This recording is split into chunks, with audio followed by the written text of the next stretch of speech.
Yo, how's it going? I love you. My name's Gillis. This guy's name is Birdie, Tweety, whatever you want to call him. Let's call him Feathers.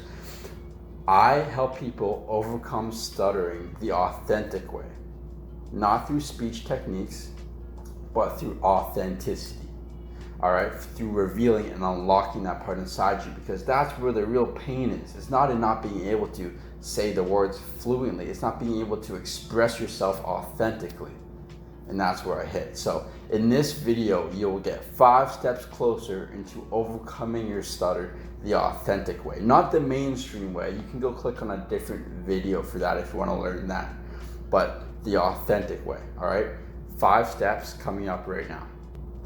First thing being legitimately exercise. All right, as the title says, exercise. This literally means exercise.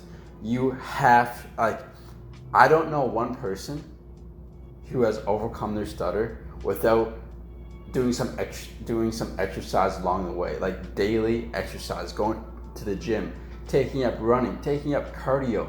And the trick is here, all right, you can't just go to the gym, pull some rows, curl some dumbbells, and leave. My principle is a good gym session is you have to sweat. You have to sweat. If you don't sweat, you didn't work hard enough. If you didn't sweat, you didn't put 100% into it. If you didn't sweat, you didn't push your boundaries. And in order to overcome your stutter, guess what? You have to push your boundaries. This is all connected. What's the saying? The way you do one thing in life is the way you do everything in life. So if you're just gonna slack off at the gym, if you go to the gym right now and you're trying to overcome your stutter, let this give you some motivation. You have to push yourself. If you expect yourself to push your boundaries speech-wise, you have to push your boundaries every other way-wise that you're doing in life right now.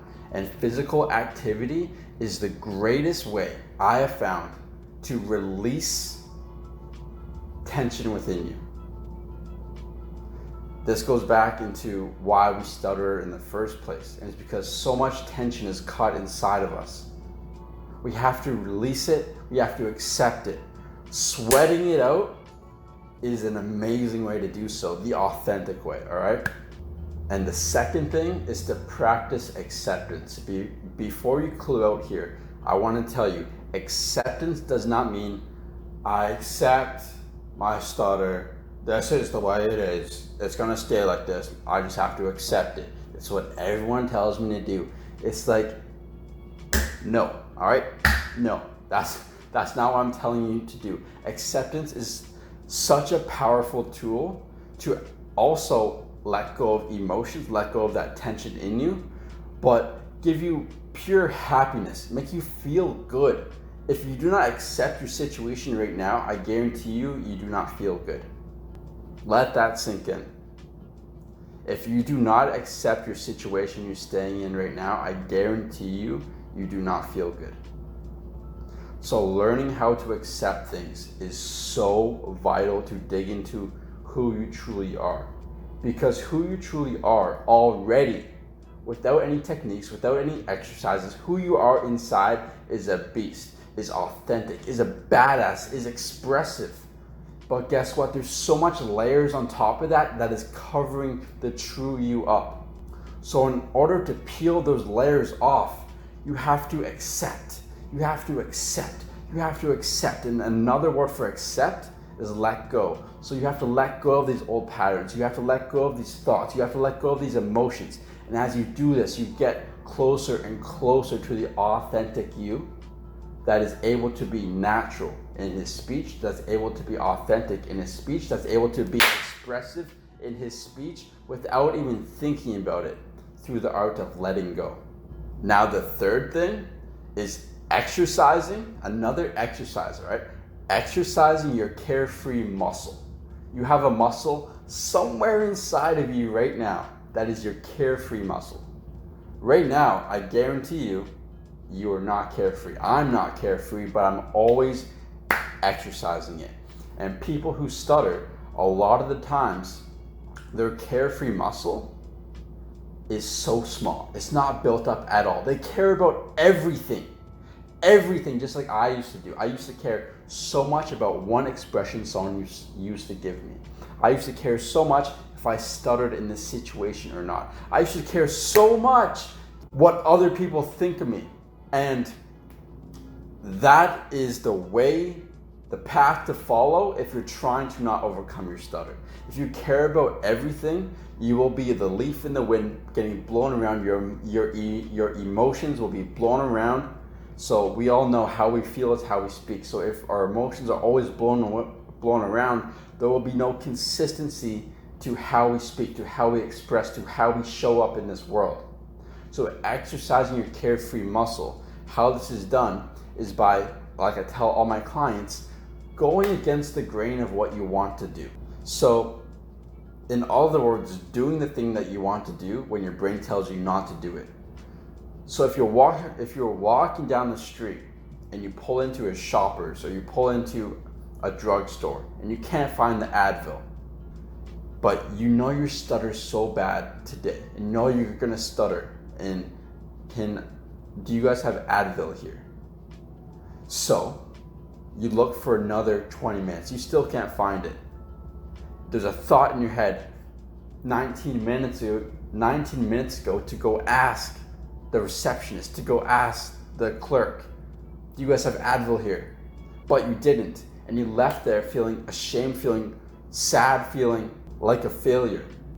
But if you were to exercise your carefree muscle, saying, I do not care if I stutter, because I'm gonna go against the grain of what I wanna do. I didn't wanna stutter. I didn't wanna embarrass myself. I didn't wanna feel that shame. But I'm gonna go into my authentic lane. I'm gonna follow what I truly want to do. I want this Advil. So I'm gonna ask them. And it's exercising that carefree muscle. Another way to do it is not just through the things you wanna do. It's not by following the things you wanna do always. It's about doing some things you don't wanna do sometimes. I have a client who pulled up in his car. He was going into a store, and he immediately saw a cute girl beside him in the next car. So he was going to get out of this car and walk all macho and try to pretend he's cool. And then something in his head was like, why the fuck would I do that? Like, I don't know this girl. I will never see her again. Why am I trying to be cool? So he went against the grain of what he tried to do, and he skipped past her. He legitimately skipped past her. So she would look at him and be like, that's kind of weird. So he would prove to himself that he's able to show that he's uncool to other people and still live. And when you exercise this carefree muscle over and over and over again, you start to rip off the expectations others put on you, or the expectations you think others have of you to act in reality. But once you start ripping those off and you go against the grain, you build that carefree muscle so you're able to do whatever the fuck you want, when you want, to who you want. That's when ultimate freedom kicks in, and that's when freedom of speech also gets unlocked. Now the fourth thing is breath work. All right, I teach my clients this in depth, and I can only tell you a little bit right now, but there's two different types of breath work that I like. It's primal breathing and it's bioenergetics. Both of these are amazing ways to release the tension in you, to wake up and do something fucking amazing for you, something that you do not want to do because you just woke up 5 minutes ago. Now you have to do some breath work. But what it does is set your tone for the day. Once you do your breath work, that first thing in the morning, you feel like an absolute beast, like you're high. And you go out and you see people and you go to your job in this new state that is just pumped up, so darn high. That's when you start to act differently.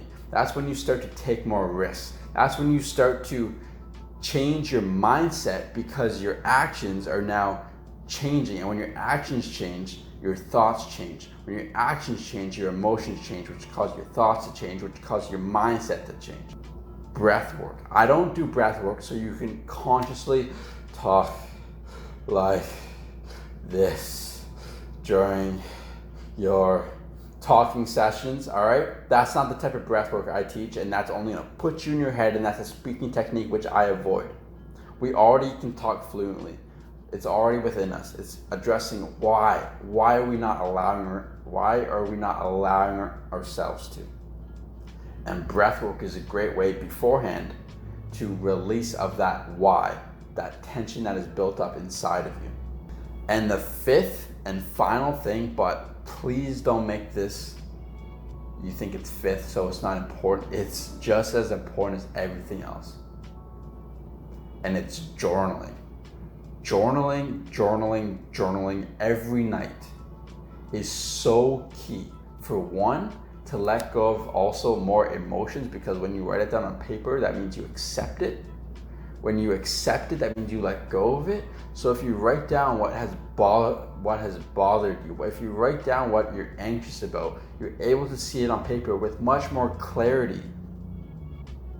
Your eyes can't look in the back of your head and see what you're thinking about, but they can look down on the paper and see what you're thinking about, and you can move words around. You can see exactly what's on your brain. Not only does it give you that letting go feeling, but it makes you feel like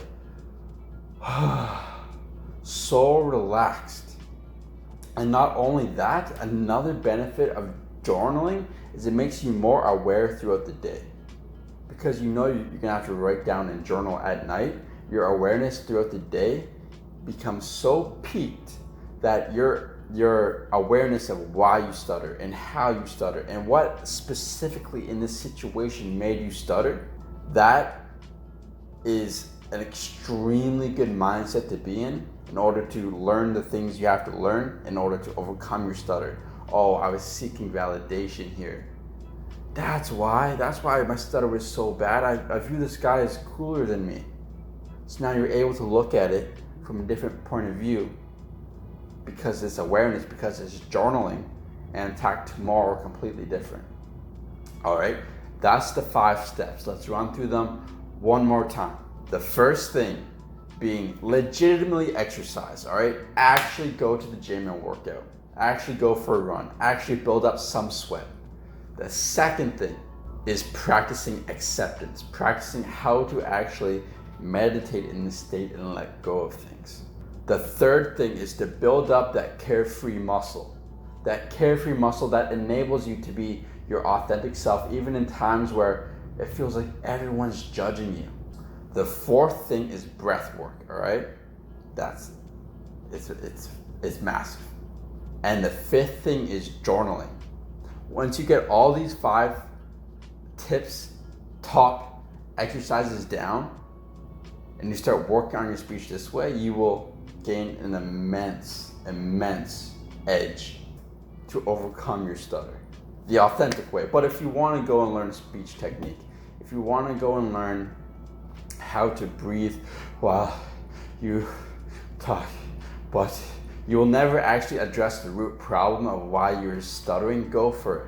But that's not what I teach. If you like what I teach and you want to go in more depth of actually how to let go of things, how to actually do the breath work, how like the best actions every day to build up that carefree muscle, proven by experience, proven by past clients over and over again, that has continually caused them to overcome their stutter, to lose the anxiety when talking to strangers, to lose anxiety when in social situations, to lose anxiety and embarrassment and shame when it comes to your stutter. If you want to learn that the authentic way, not through speech techniques, then hit me up, comment down below, or DM me on Instagram at cgstutter.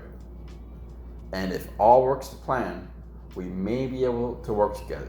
Maybe not though. I'm very picky of who I work with because only success stories, baby. All right? I love you. Peace.